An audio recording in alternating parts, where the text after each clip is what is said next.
वहीं सरकार की इस योजना को लेकर जब सरकार की तरफ से हेमंत सोरेन की तरफ से इस योजना की सौगात दी गई तो उन्होंने बीजेपी पर जमकर निशाना साधा। उन्होंने कहा भी कि बीजेपी के नेताओं से उनकी बातें हुई थी कि अगर बीजेपी जीत कर आती तो ये पैसा देती या नहीं देती, इस बारे में भी उन्होंने जानकारी दी। लेकिन वहीं दूसरी तरफ बीजेपी ने इस योजना को लेकर सवाल उठाए और साथ ही और भी योजनाएं, जो कई घोषणाएं हेमंत सोरेन सरकार की तरफ से की गई थी, चाहे वो गैस सब्सिडी की योजना हो या बाकी योजनाओं को लेकर भी विपक्ष ने हमला बोला और कई बातें इस तरह से रखी और हेमंत सरकार पर कहीं न कहीं निशाना साधा। अमर बावरी ने सरकार के पुराने वादे भी याद दिलाया और कहा कि हेमंत सोरेन सरकार अगर मैया सम्मान की राशि दे रही है तो अच्छी बात है, लेकिन कब तक दे पाएगी ये इसका जवाब आना बाकी है। साथ ही कई और दूसरी योजनाओं को लेकर भी बीजेपी की तरफ से सवाल खड़े किए गए। हमारे साथ मदन है।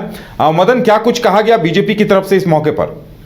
बिल्कुल, देखिए, आज संविधान गौरव दिवस मनाने को लेकर के आज प्रेस वार्ता रखी गई थी बीजेपी प्रदेश कार्यालय में, जिसमें कि नेता प्रतिपक्ष के तौर जो पूर्व में थे अमर बावरी, वो प्रेस को संबोधित कर रहे थे। तो उन्होंने विस्तार से संविधान की रक्षा और उनके बारे में जानकारी लोगों तक पहुंचाने के लिए जो बीजेपी का एक अभियान चल रहा है उसकी बात तो की ही, लेकिन साथ ही आज जो मैया सम्मान योजना को लेकर के बड़ा कार्यक्रम राज्य स्तरीय हुआ उसको लेकर के भी सरकार को घेरते हुए कहा कि सरकार एक तरफ बड़े आंकड़े जो है ज़रूर पेश कर रही है कि 56 लाख महिलाओं को यह इस योजना से जोड़ा गया, इसका लाभ जो है अब 1000 से बढ़ाकर 2500 रुपये तक किया गया।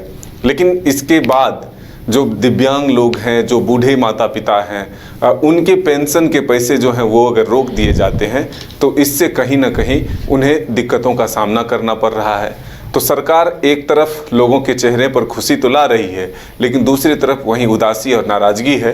तो उसे भी ध्यान में रखते हुए सरकार अगर काम करती है तभी बेहतर होगा, वरना एक वर्ग को खुश करना और एक वर्ग को नाराज़ करना ये कहीं से जायज़ नहीं है। साथ ही जो वित्त मंत्री राधाकृष्ण किशोर ने कल गैस सिलेंडर 450 रुपये में दिए जाने के वादे को लेकर के जो अपनी बातें रखी है उस पर कटाक्ष करते हुए कहा कि अब इसी तरह से वो बहाने बनाएंगे, एक दूसरे पर बहाने बनाकर जो है बात बहलाकर वो बचने की कोशिश करेंगे। लेकिन जनता सब जानती है और बीजेपी के पास भी उनके दोनों दलों के घोषणा पत्र हैं, संयुक्त घोषणा पत्र भी है कि वो किस तरह से दोनों दलों ने अपने अपने घोषणा पत्र में इसका जिक्र किया है। तो अपने वादों को पूरा करे सरकार, बल्कि भागने के, इससे बचने की रास्ते न ढूंढे।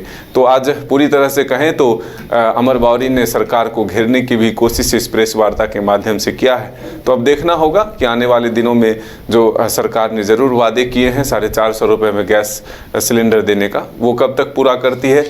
हालांकि ये ज़रूर है कि अब बीजेपी जो है धीरे धीरे सरकार के उन वादों को लेकर के घेरने में जुट गई है, चाहे वो रोजगार को लेकर के कैलेंडर की योजना हो, कैलेंडर जारी करना हो, या फिर 3200 रुपये MSP पर धान की खरीद के मामले हो, या फिर रोजगार को लेकर के हो, या फिर वृद्धा पेंशन, या फिर और भी जो योजनाएं को लेकर के चुनाव से पहले वादे किए गए थे उसको लेकर के सरकार को घेरने में कोई कसर नहीं छोड़ी। यानी कहा जा सकता है कि बीजेपी तमाम मुद्दों को लेकर, चाहे वो सरकार की तरफ से जो चुनाव के वक्त वादे किए गए थे कि अगर हम सत्ता में आएंगे तो इन चीजों को पूरा किया जाएगा, आगे भी बीजेपी इन मुद्दों पर घेरती हुई दिखाई देगी, नजर आएगी। हाँ, बिल्कुल, देखिए, एक स्पष्ट जनादेश जो है वर्तमान सरकार को मिला है, पूर्ण बहुमत और मजबूत सरकार है। तो ऐसे में मुख्य विपक्ष की भूमिका में जरूर बीजेपी रहेगी और इसी को लेकर के अब जो धीरे धीरे जो चुनाव परिणाम आए और उसके बाद जो जिस तरह से खामोशी थी बीजेपी की, वो खामोशी अब टूटती हुई नजर आ रही है और बारी बारी से उन वादों को याद दिला रही है बीजेपी जो सरकार ने चुनाव से पहले जो इंडिया गठबंधन ने वादे किए हैं जनता से। तो इसलिए हमने कहा कि उन वादों को याद दिलाने का काम जो है अब बीजेपी ने शुरू किया है। सरकार को घेरने की कोशिश इसी मुद्दों पर आगे भी जारी रहेगी। चलिए मदन, हमारे साथ जुड़ने के लिए और तमाम जानकारी देने के लिए आपका बहुत बहुत धन्यवाद। तो एक तरफ हेमंत सोरेन सरकार ने 2 किश्तें एक साथ जारी की हैं, वहीं दूसरी तरफ बीजेपी ने जमकर हमला बोला है और दूसरी योजनाओं को लेकर, बुजुर्गों को पेंशन नहीं मिलने को लेकर हेमंत सरकार पर निशाना साधा है। 5 राज्य, 61 शहर, 150 प्रोजेक्ट और एक वास्तु विहार। नई सोच, नया घर।